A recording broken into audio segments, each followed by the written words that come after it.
আপনি ফজরের নামাজ না পড়ে রাতের 2টা পর্যন্ত গেম খেলতেছেন। এত সাহস দেখায়েন না।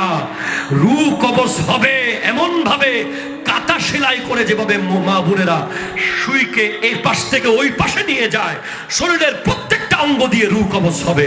নাক দিয়ে রু কবজ হবে, কান দিয়ে রু কবজ হবে, নখগুলো প্লাস দিয়ে খুলে ফেলার মতো রু কবজ হবে।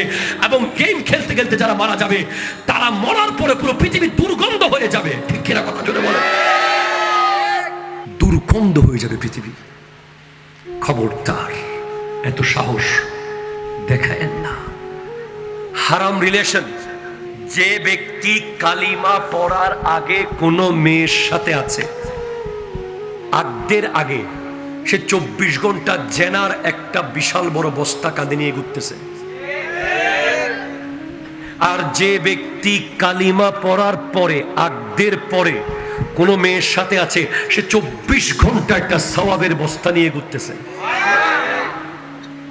আগদের আগে কোনো মেয়ের সাথে ফোনে কথা বলা জেনা, প্রেমের নিয়তে তার দিকে তাকানো জেনা, তার পাশে বসা জেনা, তাকে নিয়ে ভাবা জেনা, তার সাথে কথা বলা জেনা, তার জন্য গিফট পাঠানো জেনা, তাকে সেহরিতে ডেকে দেওয়া জেনা।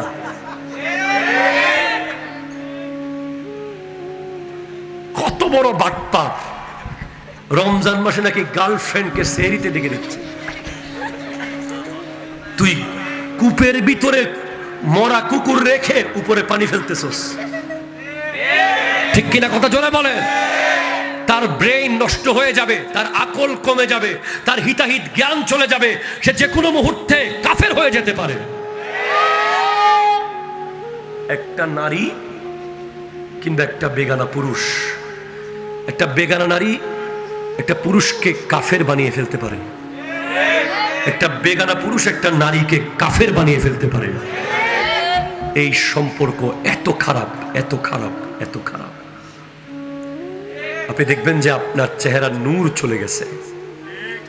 যারা অবৈধ বিয়ে বিবাহ বহির্ভূত সম্পর্কের সাথে আছেন, দেখবেন যে আপনার চেহারায় নূর নাই। মসজিদ আপনার ভালো লাগে না, কোরআন আপনার ভালো লাগে না, আল্লাহর কথা আপনার ভালো লাগে না, কারণ সার্বক্ষণিক শয়তান রশি দিয়ে আপনাকে বেঁধে রেখেছে। ঠিক কিনা কথা জোরে বলেন? ফিরে আসেন, যা সিমটা এখন ভেঙে ফেলেন। রবির কোম্পানির কাছে সিম আরো অনেক আছে। সিম আমি কিনে দেবো, আমি সিম কিনে দেবো টাকা না থাকলে। ওই নারীর সাথে বেগানা মেয়ের সাথে সম্পর্কের যে সিম, যে মোবাইল, ওই সিমটা ভেঙে পুকুরে ফেলে দেন, পারলে মোবাইলটা সহ ফেলে দেন। অনেকে বলে, হুজুর আমার বিয়ে হয়ে গেছে, হুজুর অমুকের বিয়ে হয়ে গেছে, হুজুর আমি বাঁচবো না। আমি বলি, বেটা বিয়ে হয়েছে মানে তুই বেঁচে গেছিস। ঠিক কিনা কথা জোরে বলেন? তোকে আল্লাহ বাঁচিয়েছে। ঠিক কিনা বলেন? যেই মেয়ে বাবা মার অবাধ্য হয়ে তোর সাথে সম্পর্ক করেছে, সে কোনোদিন তোর আদর্শ স্ত্রী হতে পারে না, পারে না, পারে না। ঠিক কিনা?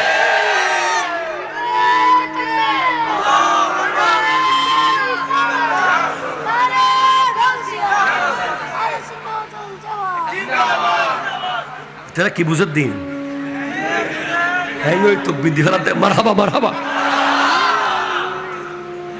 আমার বোনদেরকে বলবো, বোন, কক্সেস বাজারে লিটারে লিটারে পানি, মিলিয়ন মিলিয়ন লিটার পানি সাগরে আছে, কেউ কিন্তু খায় না। সবাই সাগরের পাড়ে দাঁড়িয়ে মিনারেল ওয়াটার কিনে খাচ্ছে। বোন, কর্ণফুলী নদীতে পানির কোনো অভাব নাই। নেভালে গিয়ে কেউ নদী থেকে পানি তুলে খায় না, ওখানে ডবল টাকা দিয়ে মিনারেল ওয়াটার কিনে খায়। বোন, প্রশ্ন কোনোদিন করেন নাই নিজেকে? একটু নিজেকে প্রশ্ন করেন। যেই নারী বেপরদা পার্কে যায় বেগানার সাথে, যেই নারী বেপরদা রাস্তায় ঘুরতে পারে, যেই নারী তার লজ্জার পর্দা ছেড়ে দিয়ে সারা রাত মোবাইলে কথা বলতে পারে, ওই নারীকে পুরুষরা শুধু সময় কাটানোর জন্য ব্যবহার করে, বিবি বানায় না। কথা বলেন, ঠিক কিনা বলেন? বিবি বানায় মেকআপ পরা, হিজাব পরা, ওড়না দেওয়া, যাকে কোনোদিন কেউ দেখে নাই। পরিবার বলে এমন নেককার একটা মেয়ে দেখেন, ছেলেও লাস্টে বলে অনরা জিয়েন হনি নেবে। মনে রাখবেন, কেউ যদি আপনাকে হিংসা করে বুঝবেন আপনি সফল। ঠিক কিনা জোরে বলেন না।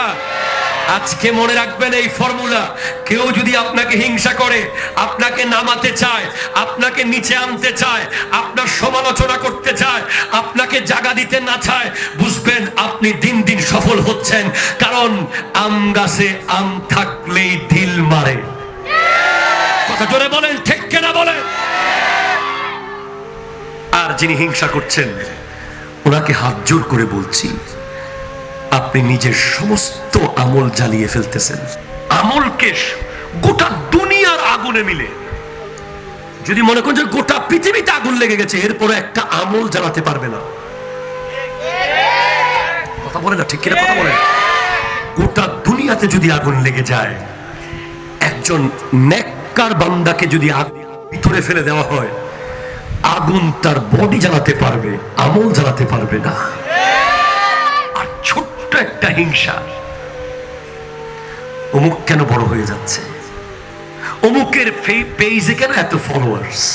আবার যদি বলেন অ্যাজ এ টিচার, অমুকের ক্লাসে কেন ছাত্ররা এত বেশি অ্যাক্টিভ। আবার যদি বলেন ওয়াজের মাঠে, অমুকের মাহফিলে কেন এত মানুষ হয়। কারণ তাকে যত হিংসা করেছো, আল্লাহ তাকে আপন করে নিয়েছে।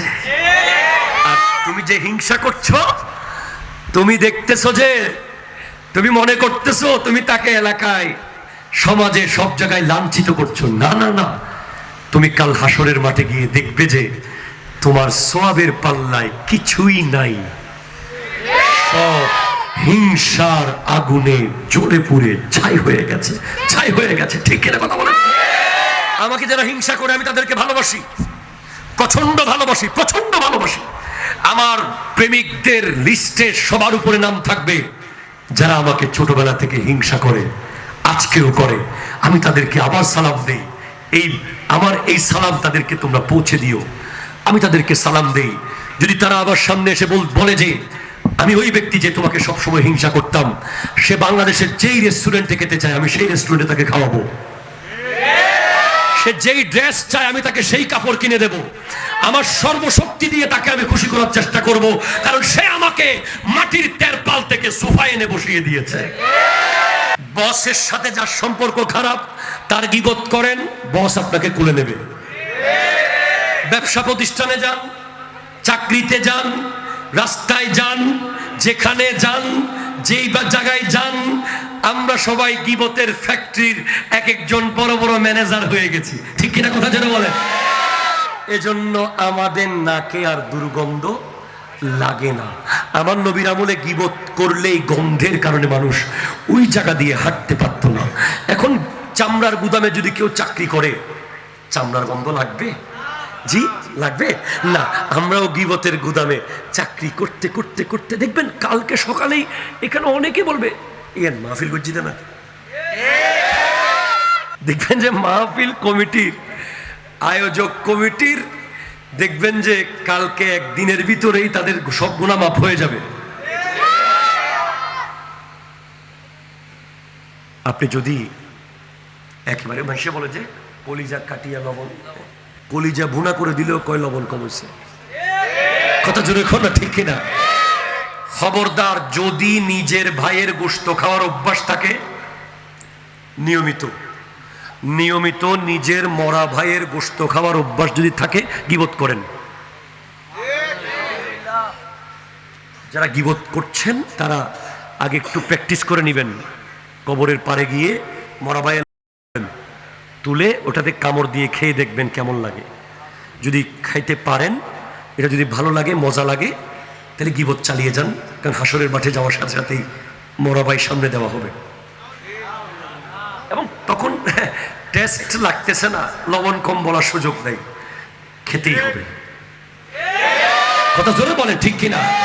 খেতেই হবে, খেতেই হবে, খেতেই হবে। আর যার গীবত করেছেন এটা জাগার মতো, জায়গা দখল করলে যেভাবে উনি মাপ না করলে আল্লাহ মাফ করবে না, গীবত করলেও ওই ব্যক্তি মাপ না করলে আল্লাহ মাফ করবেন। যার গীবত করেছেন তার সামনে গিয়ে তাকে বলতে হবে, ভাই আমি আসলে ওই দিন এক মজলিসে বসে আপনার ব্যাপারে কথা হচ্ছিল, আমিও একটু ওদের সাথে ছিলাম, আমাকে একটু মাফ করে দেন। টেকনিক্যালি মাপ চেয়ে নেন। আর যদি উনি মরে যায়, যার গীবত আপনি করেছেন, হাদিস অনুযায়ী ওনার কবরের পারে গিয়ে ওনার জন্য ইসালে সওয়াব করেন, ওনার গুনাহ মাপ চান, জিয়ারত বাড়িয়ে দেন, তার জন্য সূরা পড়েন, দোয়া করেন, কোরআন পড়েন, আল্লাহ চাইলে হয়তো মাফ করতে পারে। আল্লাহ বুঝার তৌফিক দান করুন।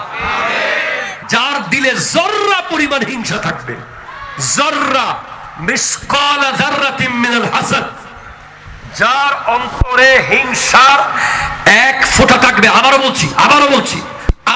বলছি, কান খুলেন, যার অন্তরে কারো ব্যাপারে বিন্দু পরিমাণ হিংসা থাকবে, সে কখনো নবীজির দিদার পাবে না। পাবে না, না না না, পাবে না। অমুকের ছেলে ম্যাট্রিক পাস করেছে, আপনি ভাতের টেবিলে বসে বসে বলতেছেন, আরে ইন্টার পাস করবে না। ইন্টার পাস যখন করে ফেলেছে, বিশ্ববিদ্যালয়ে চান্স পাবে না। বিশ্ববিদ্যালয়ে টিকে গেছে, আরে বেটা চাকরি পাবে না। চাকরিও কিন্তু পেয়ে গেছে, বেতন কম।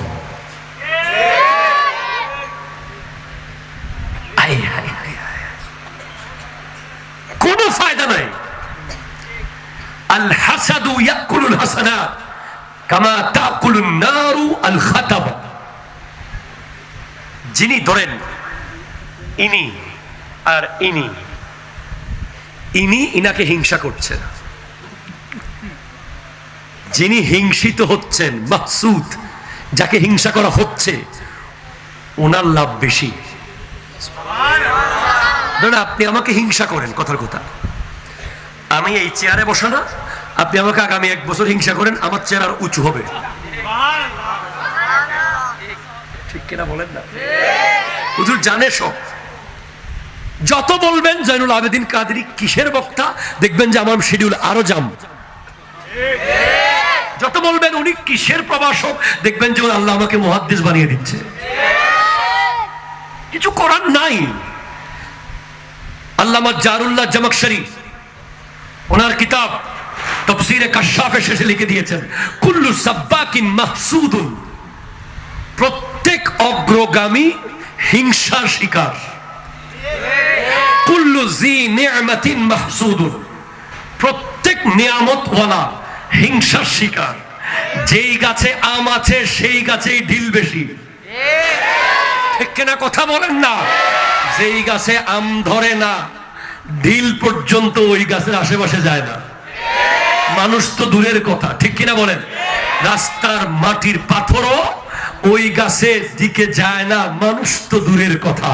আর যেই গাছে আম আছে, যেই গাছে তাল আছে, যেই গাছে ফল আছে, ওই গাছের দিকেই মানুষ বারবার পাথর মারে। মনে রাখবেন, কেউ যদি আপনাকে হিংসা করে, বুঝবেন আপনি সফল। ঠিক কিনা জোরে বলেন না? আজকে মনে রাখবেন এই ফর্মুলা। কেউ যদি আপনাকে হিংসা করে, আপনাকে নামাতে চায়, আপনাকে নিচে আনতে চায়, আপনার সমালোচনা করতে চায়, আপনাকে জায়গা দিতে না চায়, বুঝবেন আপনি দিন দিন সফল হচ্ছেন। কারণ আম গাছে আম থাকলেই ঢিল মারে। কথা জোরে বলেন, ঠিক কিনা বলেন? আর যিনি হিংসা করছেন, ওনাকে হাত জোর করে বলছি, আপনি নিজের সমস্ত আমল জ্বালিয়ে ফেলতেছেন। আমলকে গোটা দুনিয়ার আগুনে মিলে যদি মনে করেন যে গোটা পৃথিবীতে আগুন লেগে গেছে, এরপরে একটা আমল জ্বালাতে পারবে না। কথা বলে না, ঠিক কিনা কথা বলেন? গোটা দুনিয়াতে যদি আগুন লেগে যায়, একজন নেককার বান্দাকে যদি ভিতরে ফেলে দেওয়া হয়, আগুন তার বডি জ্বালাতে পারবে, আমল জ্বালাতে পারবে না। আর ছোট্ট একটা হিংসা, অমুক কেন বড় হয়ে যাচ্ছে, অমুকের পেজে কেন এত ফলোয়ার্স। আবার যদি বলেন অ্যাজ এ টিচার, অমুকের ক্লাসে কেন ছাত্ররা এত বেশি অ্যাক্টিভ। আবার যদি বলেন ওয়াজের মাঠে অমুকের মাহফিলে কেন এত মানুষ হয়। কারণ তাকে যত হিংসা করেছো আল্লাহ তাকে আপন করে নিয়েছে।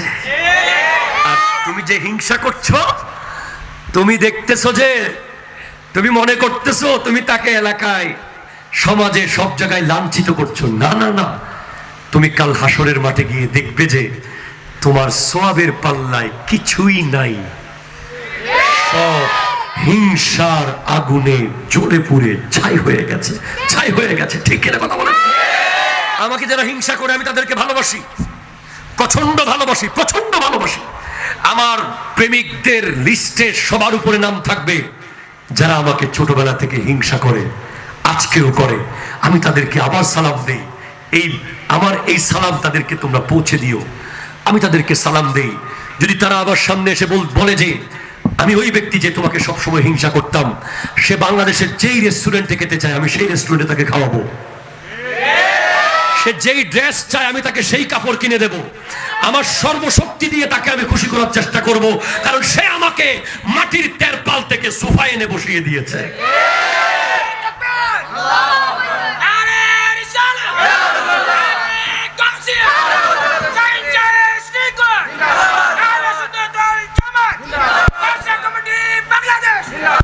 মাসলাকে আলা হযরত সুবহানাল্লাহ, জোরে বলেন না।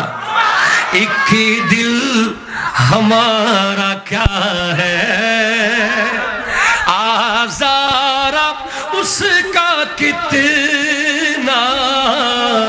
एक ही दिल हमारा क्या है, आज़ारा उसका कितना। तुमने तो चलते फिरते मुर्दे जिला दिए हैं, उनकी महक ने दिल के गुंजे खिला दिए हैं, जिस राह चल गए हैं। হিংসা করলে ক্ষতি কি আমার, ঠিক কিনা বলেন? আরো অনেক ওষুধ দিচ্ছি আপনাদেরকে। আর একটা স্লোগান মাথায় রাখবেন, যখন হিংসা করবে তখন একটা স্লোগান মাথায় রাখবেন, হাতি চলে বাজার কুত্তে বকে হাজার। হাতি বাজারের দিকে যাবে, কুকুররা সবাই ঘেউ ঘেউ করবে, কিন্তু হাতির কানের জন্য সে কুকুর দেখে না। ঠিক কিনা কথা? হাতি এত উঁচুতে চলতেছে, নিচে কুকুর দেখার টাইম হাতির নাই। ঠিক কিনা কথা? আরো একটা সমাধান দিয়ে যায় 37 নম্বর ওয়ার্ডের মানুষকে, হিংসুক যারা তাদেরকে বলে দিয়েন, যত মানুষ আমাকে ভালোবাসে তাদেরকে সময় দেওয়ার টাইম আমি পাচ্ছি না, তোমাদেরকে নিয়ে মাথা কামানোর সুযোগ নাই। ঠিক কিনা কথা বলে? আমি আমার ভালোবাসার মানুষ নিয়ে ব্যস্ত, আমি হিংসুকদের নিয়ে মাথা কামানোর সুযোগ আমার নাই। আলা হযরত ইমাম আহমদ রেজা খান ফাজিলে বেরলভী রহমতুল্লাহ আলাইহির কাছে কিছু গালির চিঠি এসেছে। গালির চিঠি, কিসের চিঠি? ওনাকে গালি লিখে লিখে চিঠি পাঠিয়েছে, প্রায় 15-20টা হবে। তো ওনার এক খলিফা জুফারউদ্দিন বিহারী রহমতুল্লাহ আলাইহি, উনি বলে এরকম গালি দিচ্ছে, আপনি কোনো জবাব দিচ্ছেন না যে? আপনি আমাকে বলেন, প্লিজ কনসেন্ট্রেট টু মি। আলা হযরত নাম শুনেছেন? বিশ্ববিখ্যাত মুজাদ্দিদ, মুফাসসির, মুফতি, মুহাদ্দিস, সায়েন্টিস্ট, গণিতবিদ, অ্যাস্ট্রোনমাস, আল্লাহর জগতের সমস্ত ইলম যে আল্লাহ যার সিনার মধ্যে একত্রিত করে দিয়েছেন, তিনি আলা হযরত। ওনাকে বলছে, হুজুর আপনাকে নিয়ে এত বাজে বাজে লেখা লিখেছে, আপনি শুধু অনুমতি দেন মামলা করি। আলা হযরত বলছেন, বেটা চলো তোমাকে একটা জিনিস দেখাই। আলা হযরত জুফারউদ্দিন বিহারী রহমতুল্লাহ আলাইহিকে নিয়ে কামরার ভিতরে নিয়ে একটা ডেস্ক খুললেন। দেখে যে ডেস্কে শত শত চিঠি, সবগুলো চিঠিতে প্রশংসা আর প্রশংসা। প্রশংসার প্রশংসা, এক একটা চিঠি প্রশংসার বড় বড় বান্ডেল হয়ে গেছে। তখন আলা হযরত বলছেন, আমি যারা আমার প্রশংসা করেছে, আমাকে ভালোবেসে চিঠি লিখেছে, please concentrate, you have to sit please. যারা আমাকে ভালোবেসে চিঠি লিখেছে, যারা আমাকে ভালো বলেছে, আমি এখনো তাদের চিঠির রিপ্লাই দিতে পারি নাই। যারা ঘৃণা করেছে তাদের চিঠি দেখার সময় কই? ঠিক কিনা কথা ধরে বলেন না? আলা হযরত বলছেন, যারা আমাকে ভালোবেসে চিঠি পাঠিয়েছে, এখনো তাদের চিঠির জবাব আমি লিখে দেওয়ার সুযোগ হয়নি। তাদেরকে কোনো পুরস্কার আমি দিতে পারিনি। আগে তাদের জবাব, তাদের পুরস্কার দিয়ে নি, তারপরে সময় থাকলে যারা গালি দিয়েছে তাদের জবাব দেব। আপনি মনে রাখবেন, আমার নবীর সমাজে কেমন ছিল। আমার নবীর সমাজে কোন কৌলিন্য প্রথা ছিল না। কি প্রথা? কৌলিন্য। সেটা কি? সেটা হলো, ওরা বাবা, ওরা তো অনেক বড় মানুষ। সম্পূর্ণ বাজে একটা কথা, এটা সম্পূর্ণ ইসলাম বিরোধী কথা। এটা বলে বলে কাউকে এরকম বড় মানুষ হওয়ার লোভ সৃষ্টি করবেন না। ঠিক কিনা কথা বলে? আমরাই করেছি। ওরে বাবারে, উনি তো অনেক বড় মানুষ, ওনাকে পাবি, উনি আমার ঘরে আসবে, আসলে আহা ওই গরিবের ঘরে হাতির পা। কি এটা কি? ইসলাম এটা কোনোদিন করে নাই। আপনি কেন আপনার ড্রয়িং রুমকে এরকম ভাগ করেছেন? আপনার ড্রয়িং রুমে কারোর জন্য রং চা, কারোর জন্য দুধ চা, কারোর জন্য 3 টাকার বিস্কিট, কারোর জন্য 300 টাকার আঙ্গুর। আপনার মেজবানের টেবিলে কারোর জন্য 1 বাটি, কারোর জন্য 6 বাটি, কারোর জন্য শুধু কদু আর গুস্ত, কারোর জন্য নওয়া। আপনার কমিউনিটি সেন্টারে কারোর জন্য গোটা, কারোর জন্য কিছুই নাই। কাউকে আপনি কোলে করে চেয়ারে বসাচ্ছেন, আর কারোর দিকে আপনি তাকাচ্ছেনই না। এটা তো ইসলামী সমাজ নয়। ঠিক কিনা কথা জোরে বলেন? এটা ইসলামী সমাজ নয়, নয়, নয়, নয়। ইসলামী সমাজ হলো এটা, এটা, এটা, এটা, এটা, এটা। মিলাদুন্নবীর প্যান্ডেলের ভিতরে যেটা হয় ওটা ইসলামী সমাজ, কারণ এখানে তবরুক একরকম। ঠিক কিনা কথা জোরে বলেন না? কারো জন্য ছাগল, কারো জন্য গরু, কারো জন্য মহিষ। কি আছে আজকে? বিরিয়ানি আছে, মহিষ। প্যাকেট আমারটা কি বেশি বড় হবে? নিয়মিত বলেন কিরকম? ওনারটা কি একটু বড় দিবেন? ইনাদেরটা কি একটু ছোট দিবেন? আমার ভিতরে কি ছাগল থাকবে? ওনার ভিতরে কি চিকেন থাকবে? না। মিলাদুন্নবী প্রত্যেক বছরের শেষে বলে যায়, তবরুকের প্যাকেটও তোমাকে মেসেজ দেয়। তুমি যে ছোট্ট তবরুকের প্যাকেটটা হাতে নিয়ে বাসায় যাওয়ার সময় ওটার দিকে তাকাবে, তাকিয়ে তাকিয়ে বলবে, এই তবরুকের প্যাকেট, তুই আমাকে কি মেসেজ দিচ্ছিস? তার যদি মুখ থাকতো সে বলতো, তুই না শিল্পপতির ছেলে, তোর হাতে ওই রিক্সাওয়ালার সমান তবরুক কেন? তার যদি মুখ থাকতো সে বলতো, তুই না বড় বিশাল বড় লিডার, তোর পুটলা এত বড় সাইজের, ওই যে মাটি কাটে তার সমান। ব্যাপার কি? তুই নেতা, তোর কর্মী আর তোর পোটলা একই। তুই শিল্পপতি, তোর কর্মচারী আর তোর পোটলা একই। বুঝোস না? এটা সমাজের তবরুক না, এটা ইসলামের তবরুক। ঠিক কিনা কথা জোরে বলে? তাবরুকের প্যাকেটও ইসলামের মেসেজ দিয়ে দেয়। ঠিক কিনা কথা জোরে বলে? আপনি এখান থেকে কেন নেন না মেসেজটা? 2 জায়গায় মেসেজ দেওয়া হয়, যেগুলো বন্ধ করার জন্য কিছু ভাই উঠে পড়ে লেগেছে। নবীর মাহফিল, অলির ওরস। ঠিক কিনা কথা জোরে বলেন? এই দুই জায়গা বারবার আঙ্গুল দিয়ে দেখিয়ে দেয়। ড্রয়িং রুমে কাউকে রং চা, কাউকে দুধ চা, কাউকে চিনি কমিয়ে, কাউকে চিনি বাড়িয়ে, মেজবানের টেবিলে কারো জন্য নলা, কারো জন্য কদু শুধু গোশত দিয়ে, আবার আরেক জায়গায় বিয়ে বাড়িতে কারো জন্য দেশি মুরগি, কারো জন্য ফার্মের মুরগি। করিস না, করিস না, করিস না। ঠিক কিনা কথা জোরে বলে। আমি দেব তোমাদেরকে, আমি যাব তোমাদের জন্য। আল্লাহ বুঝার তৌফিক দান করুন। দর্শক আল্লাহুম্মা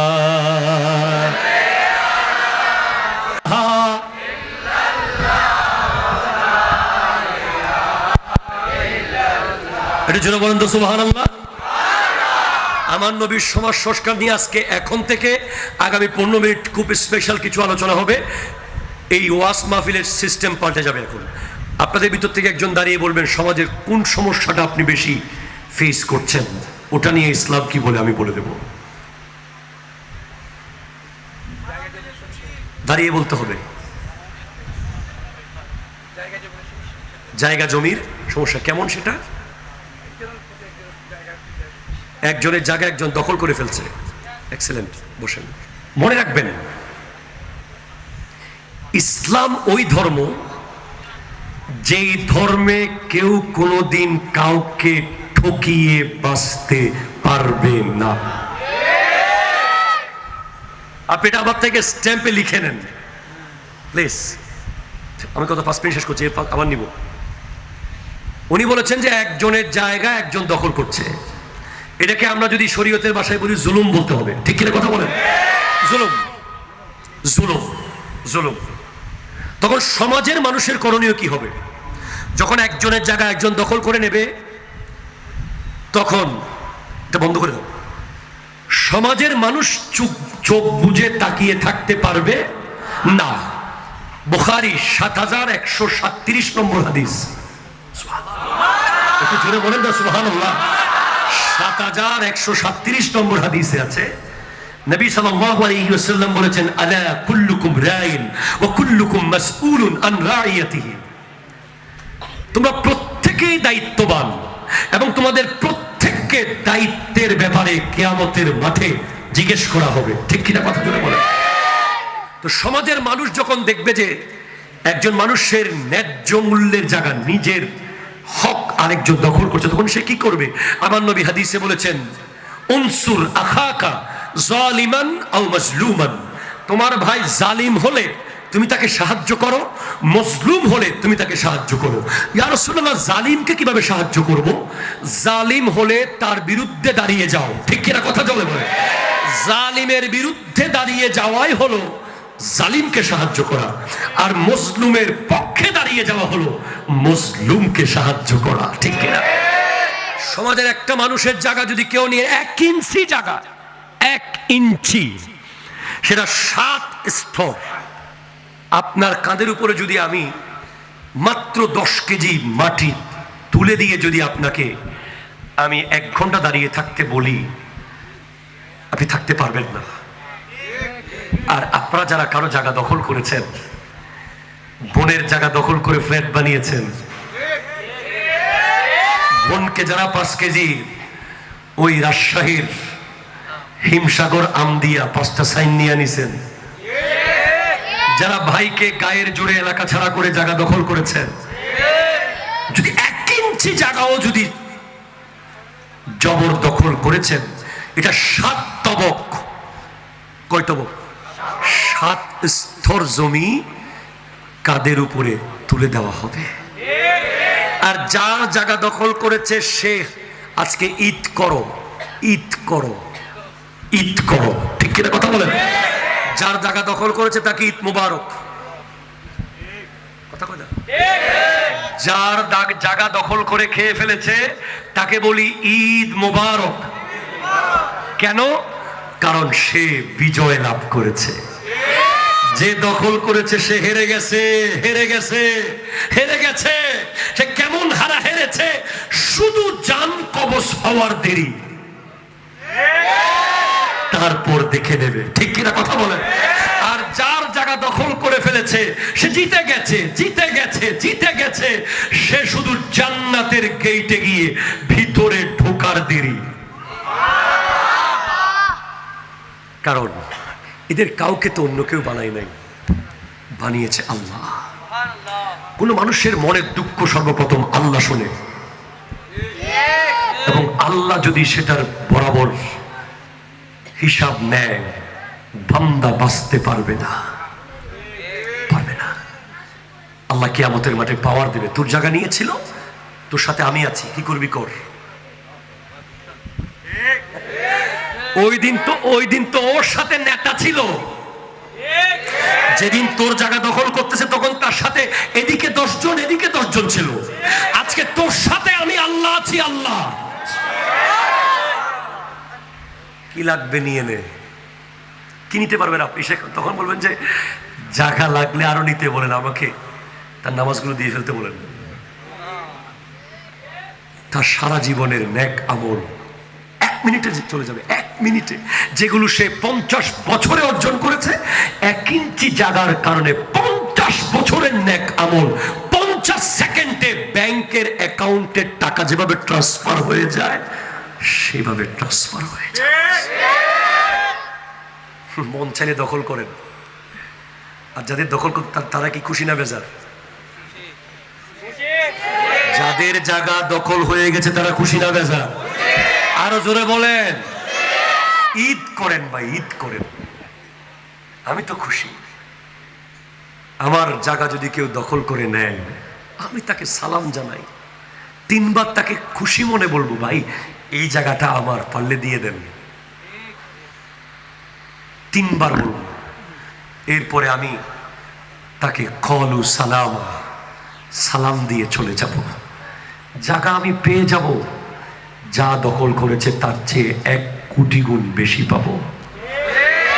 আর ওখানে পাবো যেখানে আমার খুব দরকার হবে, খুব দরকার হবে। এখানে জায়গা না দিলে কি বা হবে? ওই আপনার দেওয়ানহাট ব্রিজের নিচে কত মানুষ ঘুমায়, ওই সিআরবির পাহাড়ের দেয়ালে দেয়ালে কত মানুষ ঘুমায়, ওই রাস্তার মোড়ে মোড়ে কত মানুষ ঘুমায়। তারাও রাত্রে ঘুমায়, আমরাও রাত্রে ঘুমাই। আমাদের মাথায় হয়তো পাক্কা ছাদ, ওদের মাথায় আল্লাহর আসমান আছে। ঘুম আমাদের চেয়ে ওদেরটা ভালোই হচ্ছে। জায়গা যত বেশি, ঘুম তত কম। জায়গা যত বেশি, ঘুম তত কম। ফ্ল্যাট যত বেশি, ঘুম তত কম। টাকা যত বেশি, ঘুম তত কম। টাকা যত কম, ঘুম তত বেশি। জায়গা যত কম, ঘুম তত বেশি। ফ্ল্যাট যত কম, ঘুম তত বেশি। জায়গার মালিকের কাছে সুখ আছে, শান্তি নাই। টাকার মালিকের কাছে সুখ আছে, শান্তি নাই। বাড়ির মালিকের কাছে সুখ আছে, শান্তি নাই। রিক্সাওয়ালার কাছে সুখ নাই, শান্তি আছে। ঠিক কিনা কথা বলেন না? রাস্তার মোড়ে দাঁড়িয়ে থাকা ওই পাইলে খায়, না পাইলে নাই, সুখ নাই, শান্তি আছে। গাড়ি হলো সুখ, বাড়ি হলো সুখ, টাকা হলো সুখ, আর শুইলেই ঘুম। কথা কয় না? জাস্ট চোখ বন্ধ করলেই রাজ্যের ঘুম, ওরে নাক ডাকা। কথা জোরে বলেন, ঠিক কিনা? কোন জিওনিল বা টেনিল লাগে না, আছে না? ঘুমের ওষুধ আছে না? ঘুমের ওষুধ। ওই যে জায়গা দখল করেছে আপনার, দেখেন ঘুম হচ্ছে না, ঠিক কিনা? কথা জোরে বলেন। তার ঘুম হচ্ছে, জায়গা ঘুম আনতে পারে না রে ভাই। ফ্ল্যাট বাড়ি ঘুম আনতে পারে না, ব্যাংকের টাকা ঘুম আনতে পারে না। ঘুম আনতে পারে সততা, ঘুম আনতে পারে নিষ্ঠা, ঘুম আনতে পারে আদব, ঘুম আনতে পারে মোহাব্বত, ঘুম আনতে পারে নীতি, নীতি, নীতি। ঠিক কিনা কথা বলে?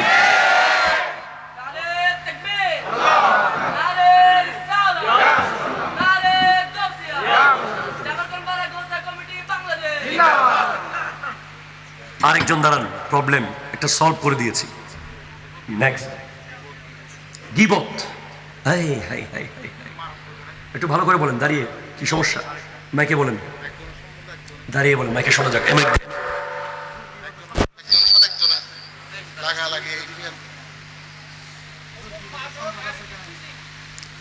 মাদক আর ইফটিজিং, বাস। আর নিতে পারবো না তো, সময় তো নাই। আচ্ছা বলে ফেলো, তোমারটা কি? অনলাইন গেম, বাস। হারাম সম্পর্ক, মাদক, অনলাইন গেম, ঠিক আছে ঠিক আছে ঠিক আছে, জুয়া।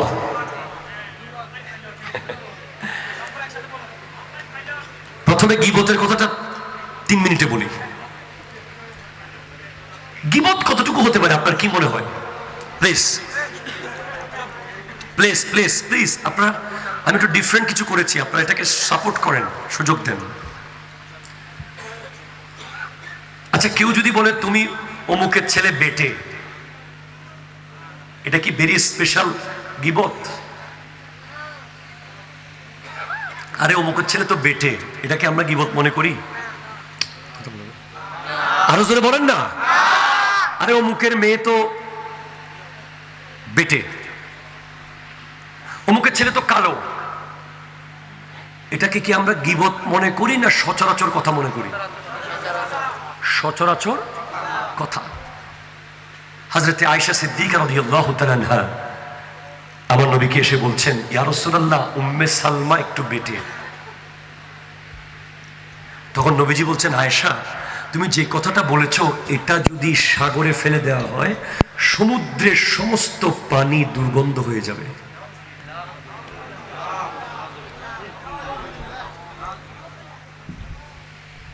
আপনাকে আমি বলছি, গীবতের মজলিসে যে 1 কাপ চা খায়, কি খায়?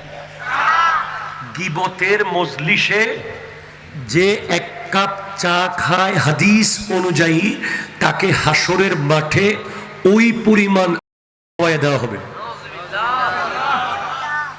ধরেন গীবত চলছে দুজনের মধ্যে, তখন ওখানে চা এসেছে, চায়ে চুমুক দিচ্ছে আর গীবত করছে, চায়ে চুমুক দিচ্ছে আর গীবত করছে। অতটুকু, যতটুকু চুমুক দিয়ে দিয়ে চা খেয়ে খেয়ে গীবত করেছে, অত পরিমাণ আগুন কিয়ামতের দিন খাওয়াই দেওয়া হবে।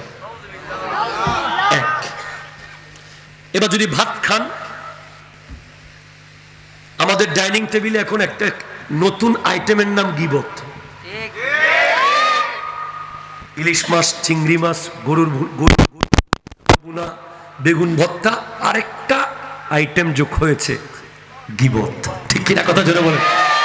যতগুলো লোকমা খেয়েছেন গীবতের মজলিসে বসে বসে, তত পরিমাণ আগুন কিয়ামতের মাঠে খাওয়াইয়া দেওয়া হবে। ওয়াল্লাহ, আমি না, নবী বলেছে।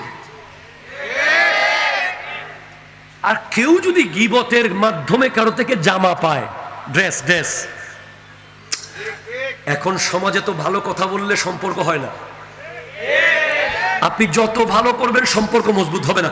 যদি জাস্ট গিয়ে যদি 10 মিনিট গীবত করতে পারেন তার সামনে অন্য একজনের, আয় বুকে আয়, বুকে আয়, ঠিক কিনা কথা জোরে বলে? আপনি একজন লিডারের সাথে সম্পর্ক করতে সালাম দিচ্ছেন, সম্পর্ক হচ্ছে না। তাকে বাবা কেমন আছেন বলতেছেন, সম্পর্ক হচ্ছে না। বাসায় আসে 1 কাপ চা খান, সম্পর্ক হচ্ছে না। যখন তার সামনে গিয়ে তার এগেইনস্ট পার্টির নেতার ইতজ্ঞ নেতা হইল না, ইতেন নানি ফালতু হদের তুরে তো একদিন না। অফিসে যান,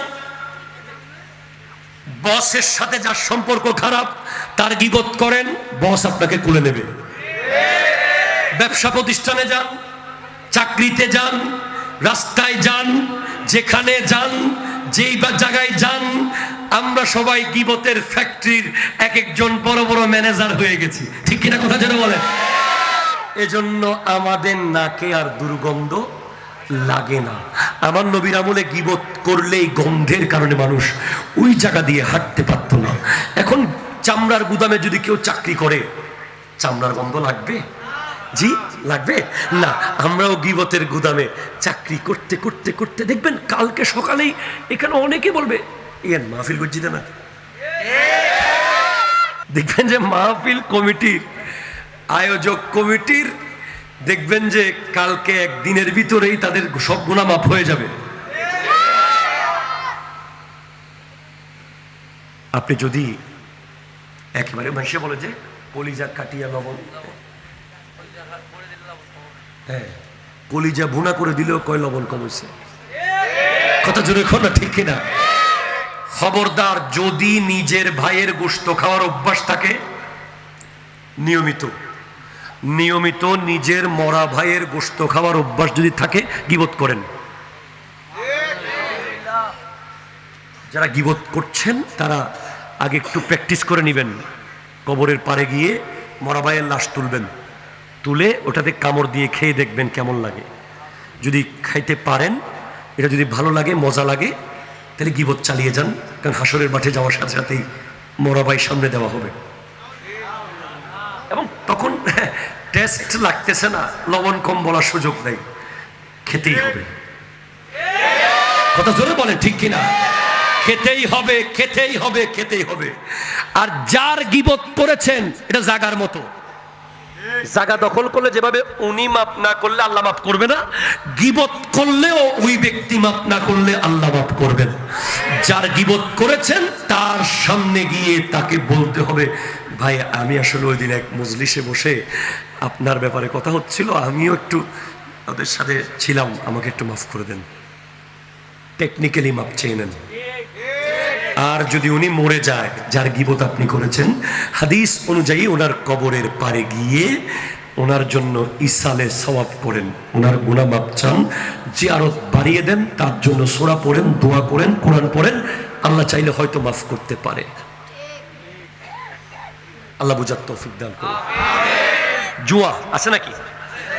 অনলাইন জুয়া, বাস্তব জুয়া, এমনি জুয়া, সেই জুয়া। যারা জুয়া খেলে তাদেরকে আমি বলবো, কালকে থেকে একটা সাপ ধরে এনে বিছানায় পাশে রেখে ঘুমানোর অভ্যাস করেন। কথা বলেন না, ঠিক আছে?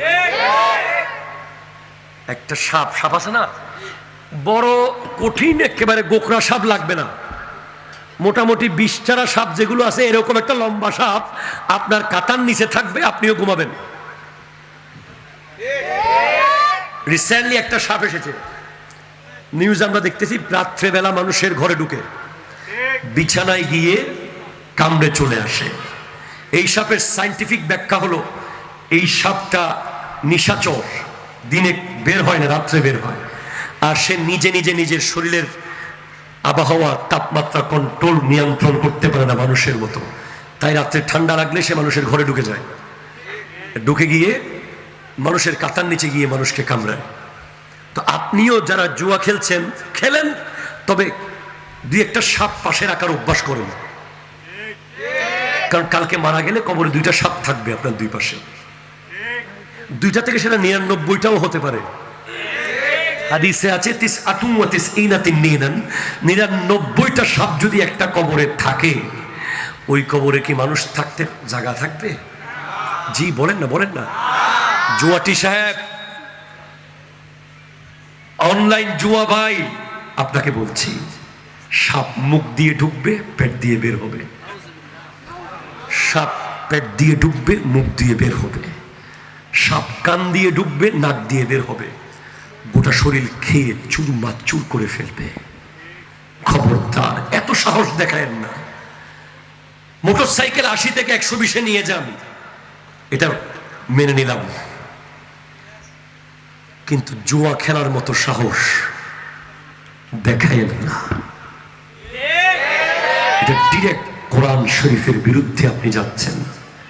ইন্নামাল খামরু ওয়াল মাইসিরু ওয়াল আনসাবু ওয়াল আজলামু রিজসুম মিন আমালিশ শাইতান ফাজতানিবুহু। নিশ্চয় মদ, জুয়া, মূর্তি পূজার বেদী, এগুলো একমাত্র শয়তানের কাজ, এগুলো থেকে দূরে যাও, অর্ডার দিয়েছেন আল্লাহ। ঠিক কিনা? কথা জোরে বলেন। এত সাহস দেখায়েন না, ছট করে পড়ে যাবেন, ছট করে জুয়ার আসরে মারা যাবেন। জুয়ার আসরে ঈমান তখন সাথে থাকবে না। জুয়াটি যখন জুয়া খেলে, ঈমান তার থেকে বের হয়ে অনেক দূরে গিয়ে দাঁড়িয়ে থাকে। কারণ ঈমান নূর, সেটা অন্ধকারে থাকে না। আল্লাহ বুঝার তৌফিক দান করুক। অনলাইন গেম যারা খেলছে, তারা ইসরায়েলের হাতে টাকা দিচ্ছে।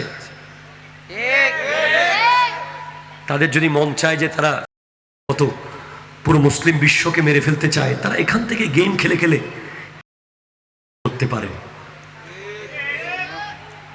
আপনি করছেন পতাকা উড়াচ্ছেন, জীবন দিলেন বলতেছেন, অথচ আপনি কত বড় ব্যাককল, আপনি গেম খেলছেন কেন? ঠিক কিনা কথা জোরে বলেন না? আপনার প্রত্যেকটা গেমের একটা টাকা ওই কাছে চলে যাচ্ছে, সে এই টাকা দিয়ে মুসলমানের বিরুদ্ধে কিনতেছে। আপনি গেম কিভাবে খেলেন? এই সময় আপনি পান কোথায়? আপনি সিদ্দিক আকবরের চেয়ে বড়।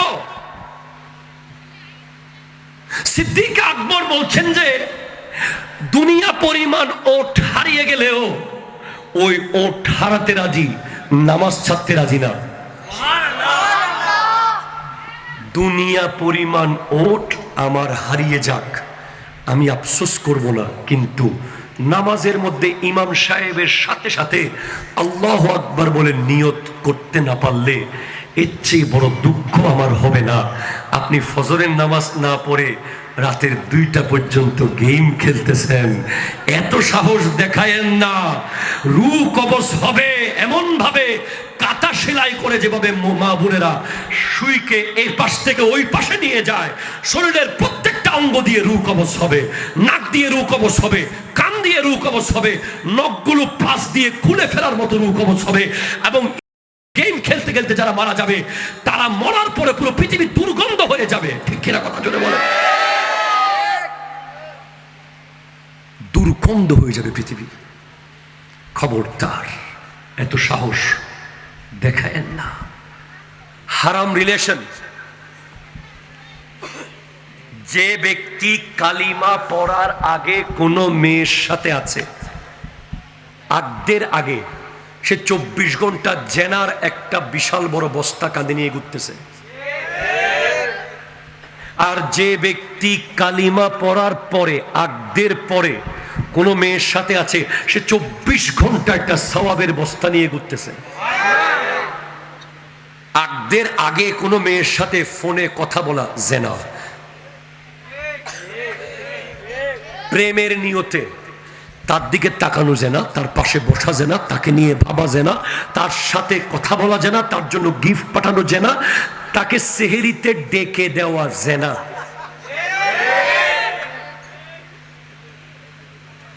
কত বড় বাটপার! রমজান মাসে নাকি গার্লফ্রেন্ডকে সেহরিতে ডেকে দিচ্ছে। তুই কূপের ভিতরে মরা কুকুর রেখে উপরে পানি ফেলতেছস। ঠিক কিনা কথা জোরে বলেন? তার ব্রেইন নষ্ট হয়ে যাবে, তার আকল কমে যাবে, তার হিতাহিত জ্ঞান চলে যাবে, সে যে কোনো মুহূর্তে কাফের হয়ে যেতে পারে। একটা নারী কিংবা একটা বেগানা পুরুষ, একটা বেগানা নারী একটা পুরুষকে কাফের বানিয়ে ফেলতে পারে, একটা বেগানা পুরুষ একটা নারীকে কাফের বানিয়ে ফেলতে পারে। এই সম্পর্ক এত খারাপ, এত খারাপ, এত খারাপ। আপনি দেখবেন যে আপনার চেহারা নূর চলে গেছে। যারা অবৈধ বিয়ে বিবাহ বহির্ভূত সম্পর্কের সাথে আছেন, দেখবেন যে আপনার চেহারায় নূর নাই। মসজিদ আপনার ভালো লাগে না, কোরআন আপনার ভালো লাগে না, আল্লাহর কথা আপনার ভালো লাগে না, কারণ সার্বক্ষণিক শয়তান রশি দিয়ে আপনাকে বেঁধে রেখেছে। ঠিক কিনা কথা জোরে বলেন? ফিরে আসেন, যা সিমটা এখন ভেঙে ফেলেন। রবির কোম্পানির কাছে সিম আরো অনেক আছে। সিম আমি কিনে দেবো, আমি সিম কিনে দেবো টাকা না থাকলে। ওই নারীর সাথে বেগানা মেয়ের সাথে সম্পর্কের যে সিম, যে মোবাইল, ওই সিমটা ভেঙে পুকুরে ফেলে দেন, পারলে মোবাইলটা সহ ফেলে দেন। অনেকে বলে, হুজুর আমার বিয়ে হয়ে গেছে,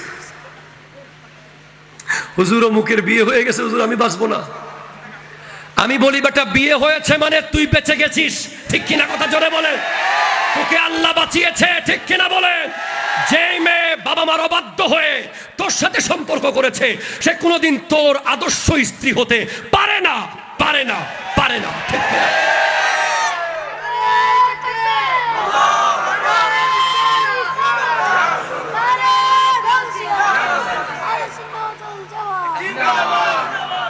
তারা কি বুঝের দিন? মারহাবা মারহাবা। আমার বোনদেরকে বলবো, বোন, কক্সেস বাজারে লিটারে লিটারে পানি, মিলিয়ন মিলিয়ন লিটার পানি সাগরে আছে, কেউ কিন্তু খায় না। সবাই সাগরের পাড়ে দাঁড়িয়ে মিনারেল ওয়াটার কিনে খাচ্ছে। বোন, কর্ণফুলী নদীতে পানির কোনো অভাব নাই। নেভালে গিয়ে কেউ নদী থেকে পানি তুলে খায় না, ওখানে ডবল টাকা দিয়ে মিনারেল ওয়াটার কিনে খায়। বোন, প্রশ্ন কোনোদিন করেন নাই নিজেকে? একটু নিজেকে প্রশ্ন করেন। যেই নারী বেপরদা পার্কে যায় বেগানার সাথে, যেই নারী বেপরদা রাস্তায় ঘুরতে পারে, যেই নারী তার লজ্জার পর্দা ছেড়ে দিয়ে সারা রাত মোবাইলে কথা বলতে পারে, ওই নারীকে পুরুষরা শুধু সময় কাটানোর জন্য ব্যবহার করে, বিবি বানায় না। কথা বলেন, ঠিক কেনা বলেন? বিবি বানায় মেকআপ পরা, হিজাব পরা, ওড়না দেওয়া, যাকে কোনোদিন কেউ দেখে নাই। পরিবার বলে এমন নেককার একটা মেয়ে দেখেন, ছেলেও লাস্টে বলে অনরা জিয়েন হনি এনেবি। সেজন্য বোন, খবরদার, যেই ছেলে আইফোনের, সবগুলো মেয়েদেরকে বলবো না, শুধু ছেলেদেরকেও বলতে হবে। তো যে ছেলে আপনাকে আইফোন দেওয়ার লোভ লাগিয়ে পার্কে নিয়ে গেছে, যে সে আপনাকে আইফোন দেয় নাই, জাহান্নামের টিকিট দিছে। কথা জোরে বলেন না, ঠিক কিনা? ওটা আইফোনের সুরতে জাহান্নামের চাবি। যেই ছেলে আপনাকে ওই আগারগাঁওয়ের কেক খাওয়ানোর জন্য নিয়ে গেছে, সে আপনাকে কেক খাওয়ায় নাই, জাহান্নামের জাক্কুম খাওয়াই দিছে। এটা আপনি আজকে বুঝবেন না, টাইম হলেই বুঝে যাবেন। ফিরে আসুন, তওবা করুন। ইসলাম বড় সুন্দর। আগদের পরে স্বামী আর স্ত্রীর সৌন্দর্য। যখন আপনি লুকিয়ে লুকিয়ে কথা বলেন, কেউ দেখলে পালিয়ে যান, আর আপনার বিয়ের পরে সবাই চায় যে আপনারা এক রুমে চলে যান, কি সুন্দর। সেই দিনটার অপেক্ষা করুন, এই নিয়ামতের অপেক্ষা করুন। সেখান থেকে আল্লাহর ওলি আসবে, সেখান থেকে যুগশ্রেষ্ঠ সন্তান আসবে। ঠিক কিনা কথা? শেষ, বাস একটা হয়ে গেছে। ওমা তৌফিকি ইল্লা বিল্লাহ।